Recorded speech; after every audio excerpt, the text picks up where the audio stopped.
Au Niger, plus de 350 Français sur les 600 ressortissants voulant rentrer en France ont déjà été rapatriés. Le ministère des Affaires étrangères l'a annoncé tout à l'heure, une semaine après le coup d'État militaire dans le pays. 2 avions ont atterri dans la nuit de mardi à mercredi à Paris.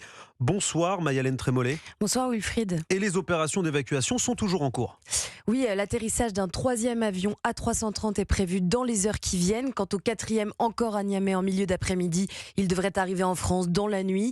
Si ce n'est pas encore l'heure du bilan, le colonel Gaudière, porte-parole de l'état-major des armées, salue malgré tout une organisation efficace dans l'urgence.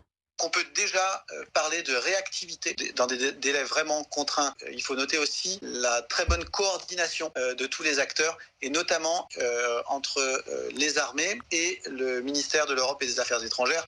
Tout ceci, c'est possible parce qu'on se parle régulièrement. Une mission prévue pour seulement 24 heures, donc avec 4 rotations au total. Chaque avion pouvant accueillir environ 280 personnes. À bord des hommes, des femmes, des enfants, français, européens, mais aussi américains ou canadiens, qui ont dû plier bagages en quelques heures. La suite, on ne la connaît pas encore. Le colonel Gaudière insiste sur un appui temporaire de l'armée qui s'achève cette nuit. Pas d'autres missions prévues pour l'instant. Ni les Français qui souhaitent rester, ni les militaires présents au Niger ne seront donc évacués. Mayalène Trémollet du service politique d'Europe 1 et selon l'ambassade de France, 1500 personnes seront évacuées au total dans les jours à venir.